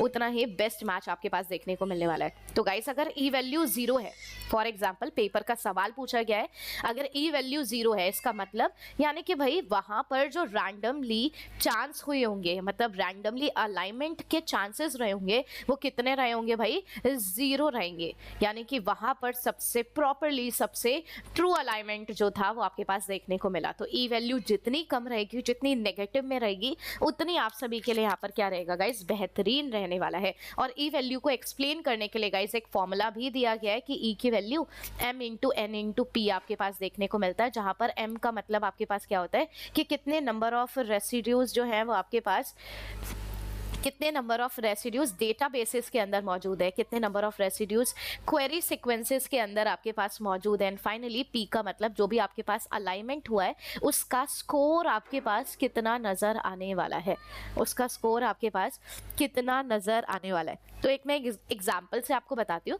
फॉर एग्जांपल गाइस, मैं क्वेरी सीक्वेंस जो है ना, क्वेरी सीक्वेंस 100 रेसिड्यू का चूज करती हूँ, ठीक है। मैं एक आपको एग्जांपल से एक्सप्लेन करती हूँ कि जो आपका क्वेरी का सीक्वेंस होने वाला है वो 100 रेसिड्यूज का मैंने चूज करा है। और जो मेरा डेटाबेस का सीक्वेंस है ना, जो मेरा डेटाबेस है उसके अंदर कितने रेसिड्यूज है, 10 की पावर 12 रेसिड्यूज है। तो गाइस ये मेरे पास m की वैल्यू है, ये मेरे पास n की वैल्यू, और जो आपके पास प्रोबेबिलिटी आने वाली है वो यहाँ पर स्कोरिंग की, यानी कि अलाइनमेंट होने की रैंडमली बाय चांस की, वो कितनी है आपके पास 10 की पावर माइनस का 20 आपके पास देखने को मिल रहा है, ठीक है। तो गाइस इसकी वैल्यू आपके पास कितनी हो जाएगी, m की वैल्यू 10 की पावर 12 है, n की वैल्यू आपके पास कितना मेंशन कर रखा है, n यानी कि रेसिड्यूज मेरे पास कितने हैं 100 यानी कि 10 की पावर 2 है, और प्रोबेबिलिटी आपके पास कितनी नजर आ रही है 10 की पावर माइनस का 20 देखने को मिल रहा है। तो भाई बेस सेम पावर ऐड कर दो, बेस सेम पावर ऐड, 12 और 2 कितने हो जाते हैं 14, 14 में से 20 चले गए तो आंसर कितना आ जाएगा गाइस 10 की पावर माइनस का 6। तो ई वैल्यू आपके पास कितनी निकल कर आ गई, ई वैल्यू हमारे पास 10 की पावर -6 निकल कर आ गई। और 10 की पावर -6 का मतलब आपके पास क्या होता है 1 e माइनस का 6 गाइस, यानी कि उसका चांसेस आपके पास कितना होने वाला है, रैंडम जो चांसेस है, यानी कि 10 की पावर 6 में से, यानी कि ऑलमोस्ट गाइस 10 लाख में से एक ऐसी पॉसिबिलिटी आपके पास होने वाली है, यानी कि 1 इन 10 की पावर 6 यानी कि 10 की पावर 6, यानी कि 10 लाख में से एक आपके पास पॉसिबिलिटी होने वाली है कि वो रैंडमली अरेंजमेंट आपके पास शो करे, ठीक है। एक आपके पास चांसेस होगा कि वो रैंडमली आपके पास अरेंज करे। तो गाइस इसको इस तरीके से मेंशन करा जाता है। फॉर एग्जांपल 10 की पावर -4 है, कैसे लिखोगे भाई 1e -4 से इस तरीके से आप इसको रिप्रेजेंट करोगे, ठीक है। इस तरीके से रिप्रेजेंट यहाँ पर करा जाएगा गाइस। तो very very important for you all, बहुत ज्यादा ई वैल्यू। तो आपको सिर्फ और सिर्फ याद इतना रखना है कि ई वैल्यू का मतलब कि आपके पास प्रोबेबिलिटी है कि जो भी आपका अलाइनमेंट हो रहा है ना, क्वेरी और डेटाबेस का जो भी आपकी मैचिंग हो रही है वो रैंडमली मैच हो गई है, सही से मैचिंग नहीं हुई है, ट्रू अलाइनमेंट नहीं है। तो ई की वैल्यू जितनी ज्यादा कम रहेगी उतना ज्यादा आपका मैच परफेक्ट होने वाला है, यानी कि उतना ज्यादा आपके पास रैंडमली जो चांस था, रैंडम चांस था, जो ट्रू अलाइनमेंट नहीं हो रही थी उसकी पॉसिबिलिटी आपके पास घट जाएगी। तो ई वैल्यू 0 का मतलब कि भाई रैंडमली नहीं हो रहा, सब कुछ परफेक्टली आपके पास मैच हो रहा है। तो गाइस यहाँ पर यही चीज आपके पास मेंशन कर रखा है। 1e माइनस का 50 का मतलब 10 की पावर -50। अगर आपके पास वैल्यू 10 की पावर -50 से भी कम है, 10 की पावर -50 से कम है, यानी कि भाई सबसे ज्यादा सिग्निफिकेंट मैच आपके पास यहाँ पर देखने को मिलेगा, सबसे बेस्ट मैच जो है वो आपके पास यहाँ पर नजर आने वाला है। सिग्निफिकेंट मैच यानी कि जो भी आपके पास रेसिड्यू होगा वो होमोलोगस रिलेशनशिप बता रहा होगा। होमोलोगस रिलेशनशिप का मतलब कि ये वाली जो आपके पास सीक्वेंसेस है ना वो पूरी तरीके से मैच कर रहे होंगे, और कहीं ना कहीं ये आपस में कहीं ना कहीं कुछ ना कुछ मैचिंग हो रही होगी, तो कहीं ना कहीं कॉमन एंसेस्टर जो था वो उनका देखने को मिलेगा, कहीं ना कहीं उनका कॉमन एंसेस्टर जो है गाइस वो आपके पास देखने को मिलेगा। अगर आपके पास वैल्यू 10 की पावर -2 से लेके 10 की पावर -50 अराउंड देखने को मिल रहे हैं, यानी कि जो मैच है आप उसको होमोलॉजी के लिए निकाल सकते हो, लेकर जा सकते हो। अगर आपके पास वैल्यू 10 की पावर -2 से लेके 10 नजर आ रहा है, आप देख पा रहे हो 10 का मतलब कि आपके पास कितना ज्यादा आपके पास रैंडमली चांसेस नजर आ रहे हैं, यानी कि बिल्कुल भी परफेक्ट आपके पास अलाइनमेंट नजर नहीं देखने को मिल रहा है।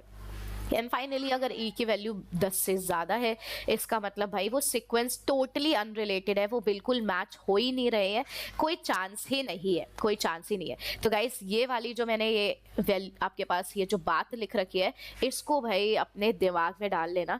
लो ईयर वैल्यू यानी कि जितनी ज्यादा आपके पास ई की वैल्यू कम रहने वाली है उतना ज्यादा आपके पास रैंडम चांसेस कम होने वाले हैं, उतना ज्यादा सिग्निफिकेंट मैच जो है वो आपके पास यहाँ पर नज़र आने वाला है। तो गाइस ये चीज़ ज़रूर जो है वो यहाँ पर याद रखिएगा, वेरी वेरी इंपॉर्टेंट, ठीक है।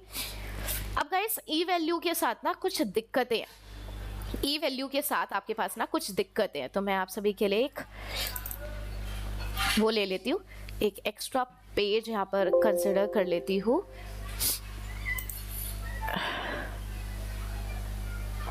यहाँ पर मैं आप सभी के लिए एक एक्स्ट्रा पेज जो है वो यहाँ पर कंसिडर कर लेती हूँ। Just give me a moment guys. मैं आपको एक्सप्लेन करने के लिए एक पेज ले लेती हूँ कि मैं आपके लिए कहना क्या चाह रही हूँ, ठीक है। देखिए, तो ई वैल्यू के बारे में यहाँ पर बात करेंगे।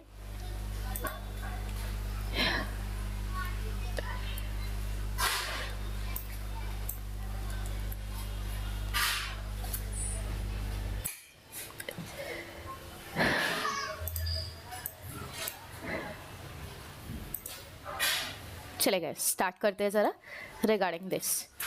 तो भाई मैं आप सभी को क्या बता रही थी ई वैल्यू के रिगार्डिंग गाइस। तो ई वैल्यू में ना तो हमने देख लिया कि उसकी वो प्रोबेबिलिटी आपके पास नजर आती है। ई वैल्यू का मतलब कि आपके पास कितनी प्रोबेबिलिटी देखने को मिलेगी कि अलाइनमेंट आपके पास ट्रू अलाइनमेंट हो, यानी कि रैंडमली चांस जो है वो आपके पास कम देखने को मिला। और हमने समझा कि ई वैल्यू आपके पास जितनी ज़्यादा कम रहेगी उतनी ज़्यादा आपके पास वो क्या रहेगा भाई, बेहतरीन रहने वाला है, सबसे बेस्ट। लेकिन गाइस ई वैल्यू में ना बहुत सारी लिमिटेशन है। पेपर का गाइस सवाल पूछा गया है, तो लिमिटेशन यहाँ पर क्या है कि जब भी आप क्वेरी का सीक्वेंस चेंज करोगे ना, जब भी आप अपना क्वेरी का सीक्वेंस चेंज कर दोगे तो ये ई वैल्यू चेंज हो जाती है। ये अपनी जो आपकी ई वैल्यू है ना गाइस, ये आपके पास चेंज हो जाएगी। यानी कि ई वैल्यू किस किस के ऊपर डिपेंड है, एक तो क्वेरी सीक्वेंस के ऊपर डिपेंड है, और दूसरा गाइस जो आपके पास ये डेटाबेस की लेंथ होने वाली है, जो डेटाबेस का साइज होने वाला है। एक तो क्वेरी सीक्वेंस यानी कि क्वेरी की लेंथ के ऊपर डिपेंड करता है, और दूसरा डेटाबेस का आपके पास साइज कितना होने वाला है।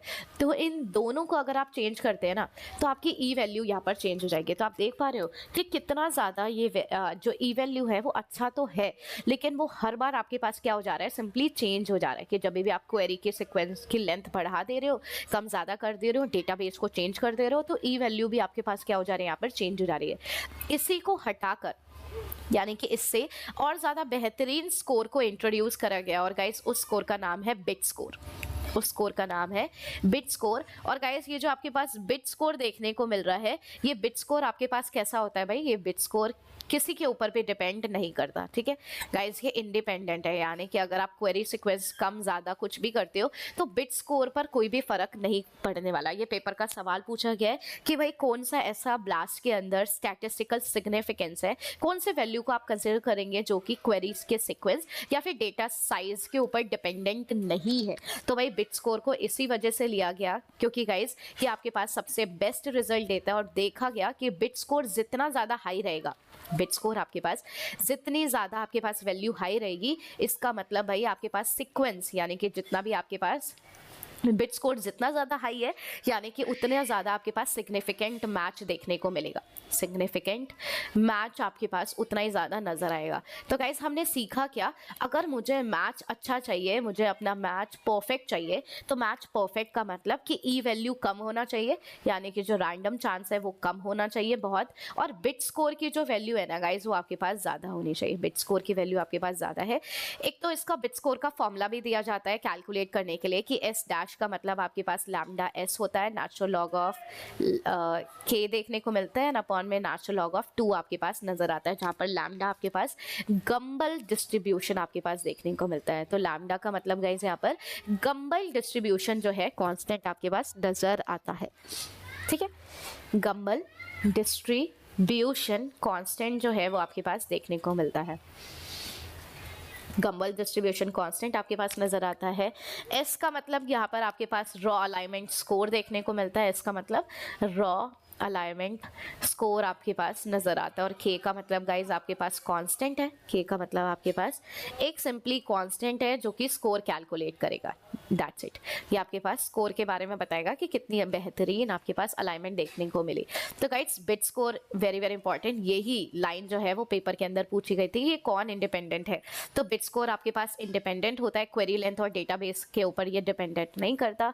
ये फॉर्मूला आपके पास गाइड्स मेंशन कर रखा है, लीनियरली रिलेटेड है, यानी कि आप देख पा रहे हैं रॉ अलाइनमेंट स्कोर के साथ। तो जितना ज़्यादा बिट स्कोर आपके पास ज़्यादा रहेगा उतनी परफेक्ट आपके पास अलाइनमेंट जो है वो यहाँ पर देखने को मिलेगी। तो हम सभी ने देखा ब्लास्ट को रिप्रेजेंट करने के लिए दो सिग्निफिकेंट स्टैटिस्टिकल सिग्निफिकेंस आते हैं। एक तो ई वैल्यू आपके पास देखने को मिलती है और प्लस आपके पास एक बिट स्कोर जो है गाइस वो यहाँ पर नजर आता है। ठीक है, बिट स्कोर जो है वो आपके पास यहाँ पर नजर आता है। चलिए, अभी तक हम सभी ने ब्लास्ट के बारे में सारी इंफॉर्मेशन पता लगा ली कि भाई ब्लास्ट किस तरीके से काम करता है, ब्लास्ट का सिग्निफिकेंस क्या होता है, किस तरीके से। अब गाइस जो भी उसके रिजल्ट्स आएंगे तो रिजल्ट्स आप किस तरीके से प्रेजेंट करने वाले हैं, थोड़ा सा इसके बारे में भी बात कर लेते हैं। तो ब्लास्ट को प्रेजेंट करने के लिए भाई तीन अलग अलग कॉम्पोनेंट्स है, उसके आउटपुट यानी कि उसके रिजल्ट को बताने के लिए तीन लोगों का इस्तेमाल करा गया है। एक तो ग्राफिकल ओवरव्यू बॉक्स है, एक लिस्ट ऑफ मैचिंग हिट्स है, और गाइस तीसरा जो है वो आपके पास टेक्स्ट डिस्क्रिप्शन जो है वो आपके पास देखने को मिलता है। ठीक है, मैं आपको पिक्चर के थ्रू दिखाती हूँ, पिक्चर से आपको और ज्यादा क्लैरिटी मिल जाएगी, समझ में आ जाएगी कि क्या मैं बोलना चाह रही हूँ। तो गाइस सबसे पहले आप यहाँ पर ग्राफिकल ओवरव्यू देखिए। सबसे पहले तो आप यहाँ पर ग्राफिकल ओवरव्यू देखिए कि ग्राफिकल ओवरव्यू आपके पास किस तरीके से देखने को मिल रहा है। तो ग्राफिकल ओवरव्यू में आप देख पा रहे हैं किस तरीके से अलाइनमेंट्स आपके पास शो कर रखा है। मैं थोड़ा सा आपको पहले यहाँ पे कलर दिखाना चाहती हूँ। आप देख पा रहे हैं ये आपके पास क्वेरी सीक्वेंस यहाँ पर गाइस मेंशन कर रखा है, ये क्वेरी सीक्वेंस आपके पास मेंशन कर रखा है। यहाँ पर आपके पास डिफरेंट डिफरेंट कलर शो कर रखा है। एक आपके पास ब्लैक कलर यहाँ पे शो करा गया है, blue colour, green colour, pink colour, और आपके पास रेड कलर शो करा गया है। तो गाइस रेड कलर का मतलब होता है मोस्ट रिलेटेड, यानी कि सबसे ज्यादा जो बेस्ट अलाइनमेंट आपके पास शो हो रही है वो इन सीक्वेंसेस के द्वारा करा गया है। तो जितने ज्यादा रेड है यानी कि गाइस उनके सीक्वेंसेस सबसे ज्यादा अलाइनमेंट हो रहे हैं, सबसे ज्यादा रिलेटेड है। और उसी के रिस्पेक्ट में गाइस जो ब्लैक कलर होता है वो अनरिलेटेड को शो करता है कि भाई बिल्कुल भी रिलेशन नहीं है, बिल्कुल भी मैचिंग जो है वो आपके पास यहाँ पर देखने को नहीं मिल रही है।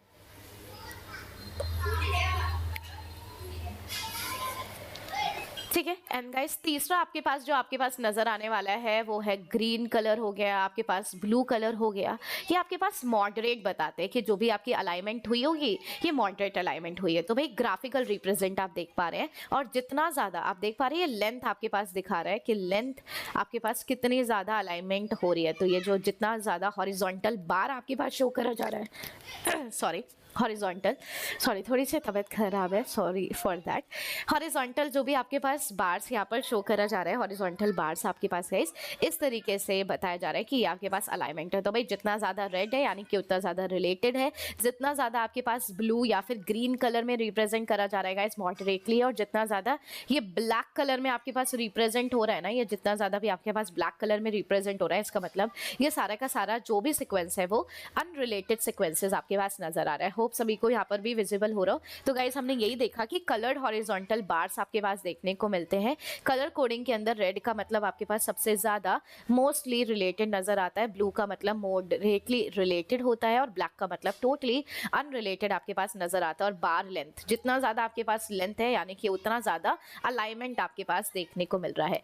मैचिंग लिस्ट हिट्स के बारे में बात कर लेते हैं गाइस। मैचिंग हिट्स यहाँ पर आप देख पा रहे होंगे, मैचिंग हिट्स के अंदर आपके पास क्या क्या चीजें देखने को मिलती है।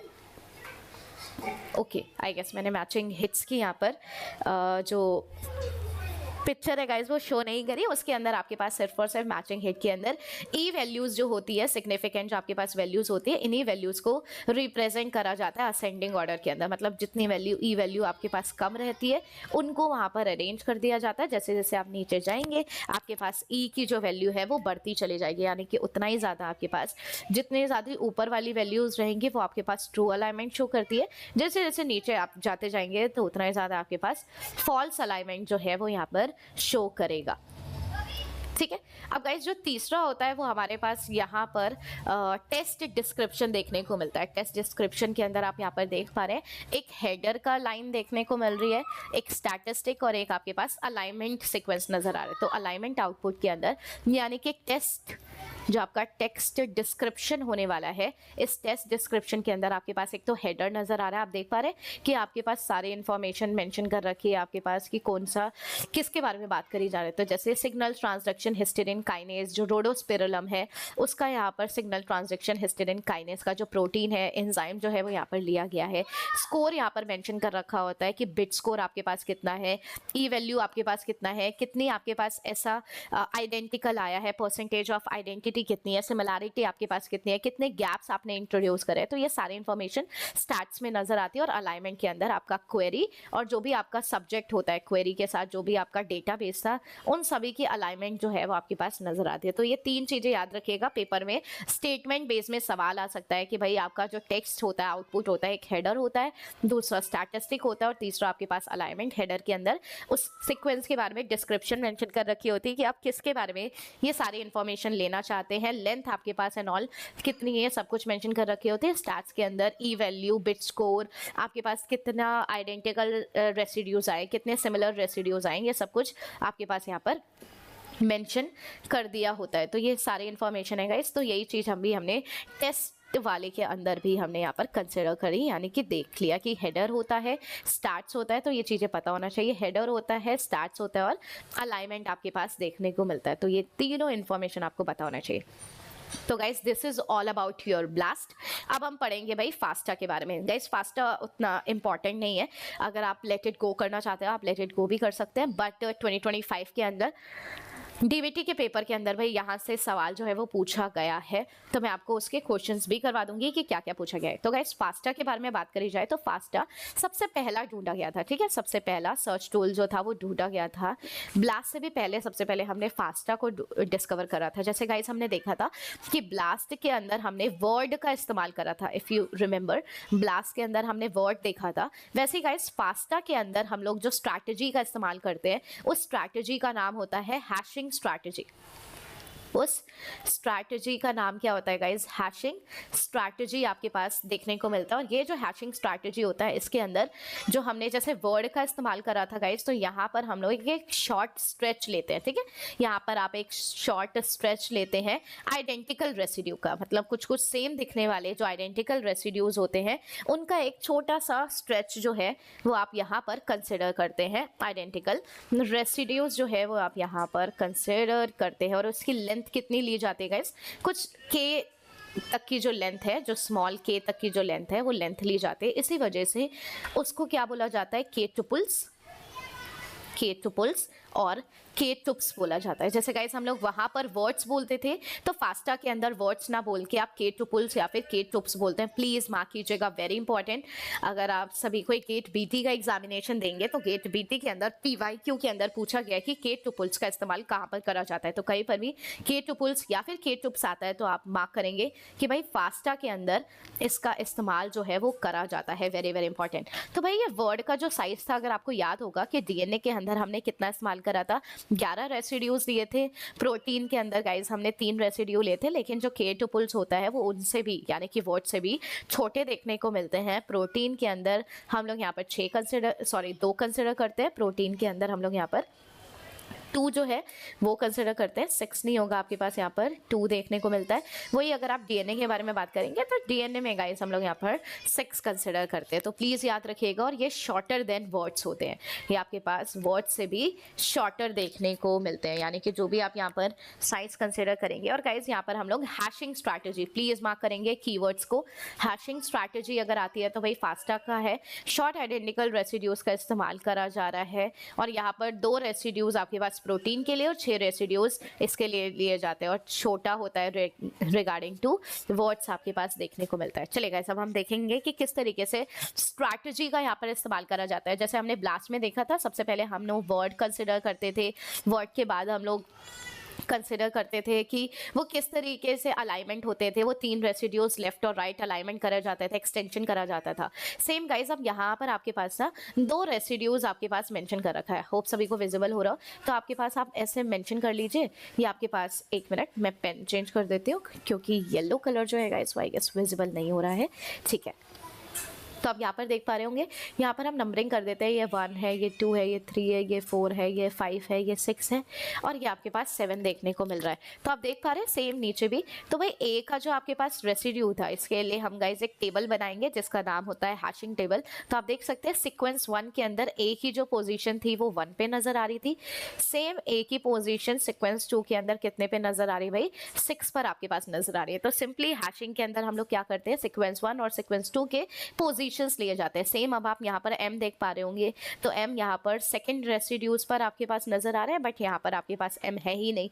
p को आप देख पा रहे होंगे कि यहाँ पर p 3 पर है, सेकंड सीक्वेंस के अंदर p जो है वो आपके पास 2 पर नजर आ रहा है। तो इस तरीके से गाइस सबसे पहले तो आप सीक्वेंसेस ले लेंगे, सीक्वेंसेस लेने के बाद आप इनका डिफरेंस निकालेंगे, ठीक है। 1 में से 6 गया, तो जो इनका डिफरेंस होता है गाइस उसी को हम लोग ऑफसेट बोलते हैं। ये जो आपके पास डिफरेंस निकल कर आ रहा है, इसी डिफरेंस को क्या बोला जाता है, सिंपली ऑफसेट बोला जाता है। तो 1 में से 6 गया, माइनस का 5 आपके पास आ जाएगा, 5 में से 4 गए, 1 आपके पास बचेगा, 6 माइनस 1 आपके पास 5 आ जाएगा, एंड सो ऑन आपके पास देखने को मिलता है। तो इस तरीके से आप अपना ऑफसेट और डिफरेंस जो है वो बना लेते हैं। अब आप कंसीडर क्या करेंगे, जिनके भी ऑफसेट सेम आए हैं, आप देख सकते हैं ग्रे के अंदर नजर आ रहे होंगे, ये 1 है, ये 1 है, ये 1 है। तो भाई जिनके भी ऑफसेट आपके पास सेम आए गाइस, आप उनको एक कंसिडर कर लेंगे, और जिनके भी ऑफसेट अलग आए हैं आप उनको एक कंसिडर कर लेंगे। तो भाई जिनके भी ऑफसेट सेम सेम आए हैं उन सभी को आप एक यहाँ पर कंसिडर कर लेंगे, और गाइस आप इस तरीके से अपना सीक्वेंस अलाइन कर देंगे। तो जिनके भी हमारे पास सेम सेम नजर आए थे, आपने उन सभी को यहाँ पर अलाइनमेंट जो है वो कर दिया है। होप सभी को विजिबल हो रहा हो। तो हमने इस तरीके से कंप्लीट, तो 3 4 5 जो आपके पास नजर आ रहे थे उनकी अलाइनमेंट सेम नजर आ रही थी। अगर आप देख पा रहे होंगे, देख पा रहे हैं आप यहाँ पर किस किस की अलाइनमेंट सेम सेम थी। तो एक तो आपके पास 2 है, एक आपके पास यहाँ पर 3 है, एक आपके पास यहाँ पर 4 है। तो 2 3 4 की अलाइनमेंट आपके पास सेम सेम देखने को मिल रही थी, 2 3 4 की अलाइनमेंट सेम सेम नज़र आ रही थी। और बाकी के जो आपके पास अलाइनमेंट थी, यानी कि यहाँ पर 4 5 और जो 3 4 5 था उसकी अलाइनमेंट आपके पास सेम सेम नज़र आ रही थी, तो हमने वही कंसिडर कर ली। तो गाइस जैसे ही आप इसका डायग्राम बनाओगे ना, तो कुछ इस तरीके से आपके पास हैशिंग का, फास्ट अलाइनमेंट का इस तरीके से आपके पास चीजें नजर आएंगे। तो आप देख पा रहे हैं बीच वाला, हम हमेशा इसमें किसको कंसिडर करते हैं गाइस, ये जो बीच में आपके पास ये नजर आ रहा है, ये बीच में आपके पास ये जो कम्प्लीटली अलाइनमेंट नजर आ रहा है, यानी कि ये जो कम्प्लीटली डायगोनल वाला पोजीशन नजर आ रही है, तो डायगोनल वाली पोजीशन ही गाइस हम लोग यहाँ पर कंसिडर करते हैं। तो ये वाला जो डायगोनल है, डायगोनल को ही कंसिडर करा जाता है। और जितने भी ये छोटे छोटे होते हैं साइड में, इन सभी को इग्नोर करके इस तरीके से गैप्ड सीक्वेंस जो है, सीक्वेंस 1 और सीक्वेंस 2 की स्ट्रैटेजी यहाँ पर डेवलप करी जाती है, ठीक है। तो आप जैसे जैसे उसके अंदर गैप अलाउ करते जाएंगे गाइस, तो आपके पास इस तरीके से कंप्लीट, और आप हमेशा याद रखिएगा आपको डायगोनल ही कंसिडर करना है, ठीक है। आप हमेशा मेजरली क्या कंसिडर करेंगे, डायगोनल जो है, डायगोनल को ही आप यहाँ पर कंसिडर करते हुए चलेंगे। तो गाइस सबसे पहले आपने देखा कि हैशिंग स्ट्रैटेजी के अंदर जो भी आपके वर्ड्स होते हैं, आप उस वर्ड्स को ले लेंगे, फिर आप ऑफसेट वैल्यू को आप कंसिडर करने वाले हैं, यानी कि जो भी उनका डिफरेंस आने वाला है उस डिफरेंस को आप यहाँ पर कंसिडर करेंगे। डॉट मैट्रिक्स के अंदर आगे चल के गाइस हम लोग बहुत अच्छे से पढ़ेंगे डॉट मैट्रिक्स की किस तरीके से 2 सीक्वेंस आपके पास निकाला जाता है। मैं थोड़ा सा आपको यहाँ पर भी बता देती हूँ। फॉर एग्जांपल गाइस इस तरीके से मैंने अपने यहाँ पे 4 सीक्वेंसेस ले लिए, जिसके अंदर मैंने ए टी और ए यहाँ पर कंसिडर कर लिया। सेम यहाँ पर मैंने इस तरीके से अपना ए टी जी और इस तरीके से सी कंसिडर कर लिया। तो ए से ए मैच हो रहा है, पॉइंट लगा लेंगे, टी से टी मैच हो रहा है, पॉइंट लगा लेंगे। हमारे पास और कुछ भी आपके पास मैच नहीं हो रहा है, यानी कि इस तरीके से ये मैचिंग हो रही है। तो हम लोग इस तरीके से गाइस जो है वो परफॉर्म करते हैं। यहाँ से टी से टी मैच हो गया, तो इसी को गाइस डॉट मैट्रिक्स बोला जाता है। आगे की क्लासेस के अंदर जब आप इसको थोड़ा सा और बेटर वे में पढ़ेंगे, तब आपको डॉट मैट्रिक्स, स्कोरिंग मैट्रिक्स, ये सब कुछ आपके पास क्लियर हो जाएगी कि किस तरीके से आपके पास देखने को मिलता है। चलिए गाइस नेक्स्ट देख ले भाई। फिर जैसे जैसे आप सिमिलैरिटीज अपनी नैरो डाउन करते रहेंगे, तो आप अपने यहाँ पर डायगोनल्स को ही गाइस कंसिडर करते हुए चलेंगे, ठीक है। जितना भी डायगोनल्स है उन डायगोनल्स को ही कंसिडर करते हुए चलेंगे। जितने भी एक्स्ट्रा वाला पोर्शंस होगा उन सभी एक्स्ट्रा पोर्शंस को आप यहाँ से हटा देंगे। जितने भी एक्स्ट्रा वाले पोर्शंस है उन सभी एक्स्ट्रा पोर्शंस को आप हटा देंगे। चलिए गाइस नेक्स्ट, फास्टा का फॉर्मेट बहुत फेमस गाइस कि फास्टा का फॉर्मेट कैसा लिखा जाता है, जो फास्टा की फाइल होती है वो किस तरीके से दिखती है। तो सबसे पहला क्वेश्चन यही पूछा जाता है कि फास्टा किस ऑपरेशन से आपके पास स्टार्ट होता है, उसका सिंबल क्या होता है। तो प्लीज याद रखिएगा, फास्टा आपके पास ये जो आपके पास ग्रेटर देन वाला साइन आपके पास नजर आ रहा है, ये जो साइन आपके पास देखने को मिल रहा है भाई, फास्टा की जो आपके पास लाइन होती है, जो फॉर्मेट होती है, वो इसी से आपके पास क्या करा जाता है, सिंपली स्टार्ट होता है। इसी फॉर्मेट से आपके पास स्टार्ट करा जाता है। देख पा रहे होंगे यहाँ पर आपके पास एक जीआई का नंबर मेंशन कर रखा है, लोकस नंबर, एक्सेशन नंबर, इस एक्सेशन नंबर से आप उस सीक्वेंस पर पहुंच सकते हो, और ये कंप्लीट न्यूक्लियोटाइड का जो सीक्वेंस है गाइस, ये आपके पास मेंशन कर रखा है। तो आप देख पा रहे होंगे किस तरीके से ये वाला जो था इससे स्टार्ट करा जा रहा है। तो ये आपके पास फास्टा का फॉर्मेट देखने को मिलता है। तो एक मैंने आपके पास यहाँ पर भी मेंशन कर रखा है, जरूरी नहीं कि न्यूक्लियोटाइड भी होगा, दोनों सीक्वेंसेस हो सकते हैं, न्यूक्लियोटाइड भी हो सकता है गाइस, यानी कि डीएनए का भी सीक्वेंस देखने को मिल सकता है, इवन आपके पास प्रोटीन का सीक्वेंस भी हो सकता है। तो आप देख पा रहे होंगे यहाँ पर आपके पास ये नजर आ रहा है, जीआई नंबर आपके पास है, लोकस नंबर, एक्सेशन नंबर, और जिसके बारे में भी आप निकाल रहे हैं, अल्फा माइलेज है आपके पास जी मेज का, यानी कि मेज के अंदर जो अल्फा माइलेज होता है उसके प्रोटीन के बारे में, उस एंजाइम के बारे में सारी इंफॉर्मेशन जो है उसके सीक्वेंस को यहाँ पर मेंशन कर रखा है। ठीक है, चले गाइस, एक और पेपर के अंदर पूछा गया, और गाइस ये गेट नहीं, डीबीटी के अंदर गाइस 2025 का ये सवाल है फास्ट क्यू फॉर्मेट के बारे में। ठीक है, फास्ट क्यू फॉर्मेट आपके पास, तो फास्ट क्यू फॉर्मेट सबसे पहले मैं आपको दिखाती हूँ, फिर हम लोग यहाँ पर आएंगे। तो फास्ट क्यू फॉर्मेट अगर आप देख पा रहे होंगे तो यहाँ पर गाइस एट द रेट से स्टार्ट होता है। जैसे फास्टा हमने देखा था, फास्टा वाला के बारे में बात करा जाए तो फास्टा का जो आपके पास था वो किससे स्टार्ट हो रहा था, ग्रेटर देन वाले से यहाँ पर स्टार्ट हो रहा था। लेकिन ये जो फास्ट क्यू वाला होता है गाइस, फास्ट क्यू के अंदर जो स्टार्टिंग होती है वो एट द रेट से देखने को मिलते हैं। यहाँ पर भी आपके पास आईडीज होती है, और तीसरी लाइन के अंदर आपके पास जब भी आपको ऐसे लाइन बाइफरकेट करना होता है, तो बाइफरकेट करने के लिए आप इस तरीके से, ये जो प्लस वाला साइन नजर आ रहा है, ये प्लस वाले साइन का हम लोग क्या करते हैं, यहाँ पर इस्तेमाल करते हैं। नेक्स्ट वाली लाइन अगर आप यहाँ पर देख पा रहे होंगे तो यहाँ पर एक्सीआई यानी कि प्री न्यूक्लियोटाइड की क्वालिटी स्कोर के बारे में बताया जाता है। प्री न्यूक्लियोटाइड का क्वालिटी स्कोर यहाँ पर मेंशन करा जाता है। तो एक बार यहाँ पर देख लेते हैं क्या क्या चीजें है। तो पहली सीक्वेंस के अंदर सीक्वेंस आइडेंटिफायर, यानी कि जो एट द रेट का कैरेक्टर होता है वो आपके पास देखने को मिलता है। लाइन 2 के अंदर रॉ न्यूक्लियोटाइड्स आपके पास मेंशन कर दिए जाते हैं। लाइन 3 के अंदर सेपरेटर, यानी कि प्लस का साइन जो है वो देखने को मिलता है। तो लाइन 3 के अंदर देखा, पहली लाइन आपके पास ये थी, दूसरी लाइन ये थी, तीसरी लाइन के अंदर जो सेपरेटर था, यानी कि जो प्लस था गाइस, ये आपके पास नजर आ रहा था। सेकंड वाले के अंदर, पहले वाले में कैरेक्टर आपके पास एट द रेट से स्टार्ट हुआ, दूसरे के अंदर आपके पास सीक्वेंस यहाँ पर मेंशन कर रखा है, फिर तीसरी लाइन के अंदर सेपरेशन, और चौथे के अंदर भाई क्वालिटी स्कोर जो था एक्सी कैरेक्टर का यहाँ पर इस्तेमाल करा जाता है। ठीक है, तो ये आपके पास देखने को मिलता है। चलिए गाइस, अब ये आपके पास डीबीटी बेट का, ये आपके पास डीबीटी बेट का 2025 का सवाल है। चलो जल्दी से सॉल्व करके बताओ, ट्राई करो सभी हुई कि क्या लग रहा है भाई, कौन कौन से ऑप्शन आपके पास करेक्ट हो जाएंगे। तब तक मैं पेन चेंज कर लेती हूँ, फिर हम लोग जरा देखते हैं कौन कौन सा ऑप्शन आपके पास यहाँ पर करेक्ट होता हुआ नजर आएगा। तो फास्ट क्यू फॉर्मेट के अंदर हमने क्या पढ़ा, तो भाई पहले वाली लाइन के अंदर गाइस एट द रेट का कैरेक्टर पढ़ा, सेकेंड वाली लाइन के अंदर हमने यहाँ पर सिक्वेंसेस देखे थे कि न्यूक्लियोटाइड के सिक्वेंसेस आपके पास नजर आते थे, तीसरी लाइन के अंदर सेपरेशन नजर आता था, और चौथे लाइन के अंदर जो आपके पास फ्रेड यानी कि जो आपके पास क्वालिटी स्कोर था वो आपके पास देखने को मिलता था। ठीक है, क्वालिटी स्कोर आपके पास नजर आता था, ये हमने बात करा। तो भाई फास्टा क्यू फॉर्मेट के अंदर न्यूक्लियोटाइड का सीक्वेंस होता था, बिल्कुल ही सही, न्यूक्लियोटाइड का सीक्वेंस, और क्वालिटी स्कोर भी नजर आता था, बिल्कुल ही सही। कहीं भी हमने प्रोटीन सीक्वेंस नहीं देखा, कोई फंक्शनल एनोटेशन कुछ भी नहीं देखा, यानी कि ए और बी आपके पास करेक्ट है। यानी कि गाइस ऑप्शन नंबर जो आपके पास सेकंड होने वाला है वो आपके पास करेक्ट हो जाएगा। तो आप देख सकते हैं, अगर आपको इसके बारे में नॉलेज होता तो आप इस तरीके से अपना आंसर कर सकते थे। जैसे गाइस हमने ब्लास्ट के अंदर वेरिएंट्स पढ़े, वैसे आपके पास फास्टा के भी वेरिएंट्स देखने को मिलते हैं। तो मैं यहीं पर आपके पास मेंशन कर देती हूँ, आपके पास क्वेरी होगा, यहाँ पर आपके पास डेटाबेस देखने को मिलने वाला है।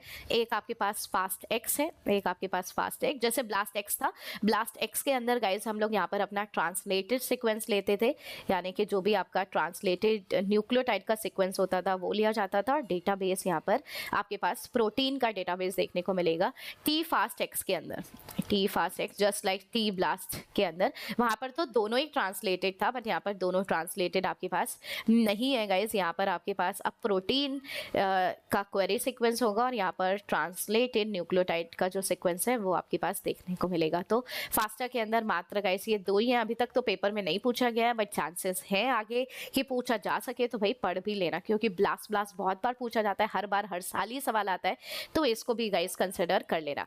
सेम गाइस फास्टा भी आपके पास स्टैटिस्टिकल सिग्निफिकेंस क्या करता है, तो जैसे हमने देखा था कि ब्लास्ट के अंदर कि ई वैल्यू और बिट स्कोर होता है, ई वैल्यू और बिट स्कोर होता है, वैसे फास्टा के अंदर भी ई वैल्यू और बिट स्कोर देखने को मिलता है, बट फास्टा के अंदर एक और एक्स्ट्रा आ जाता है जिसका नाम है जी स्कोर।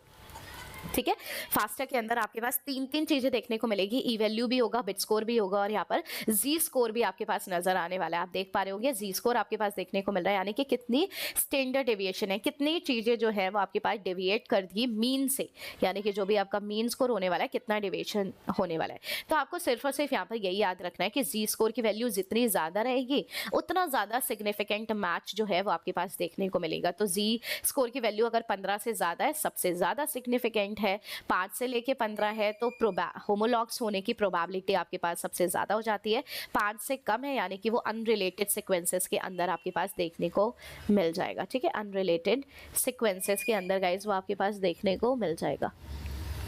ठीक है, तो होप सभी को क्लियर हो रहा हो। तो जी स्क्वायर की वैल्यू जितनी ज्यादा रहेगी, जैसे हमने देखा था कि बिट स्कोर की वैल्यू जितनी ज्यादा रहेगी उतना बेस्ट है, जी स्कोर की वैल्यू भी जितनी ज्यादा रहेगी उतना बेस्ट है, बट ई वैल्यू की वैल्यू आपके पास क्या होना चाहिए, सिंपली गाइस कम होनी चाहिए। एंड फाइनली गाइस एक बार हम लोग जल्दी से रिवाइज कर लेते हैं कि ब्लास्ट और फास्टा के बारे में हमने क्या क्या चीजें पढ़ ली है। तो यहाँ पर फास्टा आपके पास ओवरऑल क्या करता है भाई, अच्छा परफॉर्मेंस आपके पास करता है इक्वली, मतलब दोनों ऑलमोस्ट अच्छा करते हैं, बट ब्लास्ट को हम लोग सबसे ज्यादा प्रेफर करते हैं। यहाँ पर गाइस हम लोग सीडिंग मेथड का इस्तेमाल करते थे, ब्लास्ट के अंदर याद होगा हमने वर्ड को लेते थे, ब्लास्ट के अंदर हम लोग वर्ड का इस्तेमाल करते थे और उसी के अंदर हम लोग के टूप्स यानी कि हैशिंग स्ट्रैटेजी का यहाँ पर इस्तेमाल करा जाता था। यहाँ पर विंडो साइज आपके पास ज्यादा होता था, प्रोटीन के लिए 3 देखने को मिलता था, डीएनए के लिए 11 आपके पास नजर आता था। सेम यहाँ पर विंडो साइज थोड़ा छोटा होता था, प्रोटीन के लिए 2 होता था और डीएनए के लिए आपके पास यहाँ पर 6 देखने को मिलता था। तो हमने यहाँ पे देखा सेंसिटिविटी के बारे में बात करी जाए तो इसकी सेंसिटिविटी थोड़ी सी कम नजर आती है, बट इसकी सेंसिटिविटी ज्यादा देखने को मिलती है, ज्यादा बेटर कवरेज। अगर होमोलॉग्स के बारे में पता करना है तो आप यहाँ पर कर सकते हैं। स्पीड के बारे में बात करी जाए तो ये थोड़ा फास्टर होता है ब्लास्ट और ये आपके पास थोड़ा सा स्लोअर देखने को मिलता है। स्पेसिफिसिटी इसकी थोड़ी सी ज्यादा है, स्पेसिफिसिटी मैंने आपको बताया था शुरुआत में कि कितनी पॉसिबिलिटीज है कि वो इनकरेक्ट हिट्स को क्या कर सके भाई, एक्सक्लूड कर सके। ठीक है, तो गाइस ये आपको पता होना चाहिए। यहाँ पर बहुत सारे बेस्ट स्कोरिंग अलाइनमेंट्स आपके पास मिलते हैं और यहाँ पर एक ही फाइनल अलाइनमेंट आपके पास मिलता है। यहाँ पर बहुत सारे फाइनल अलाइनमेंट्स मिलेंगे और यहाँ पर आपके पास बहुत सारे अलाइनमेंट्स जो है वो देखने को मिलेंगे। Okay guys, thank you so much.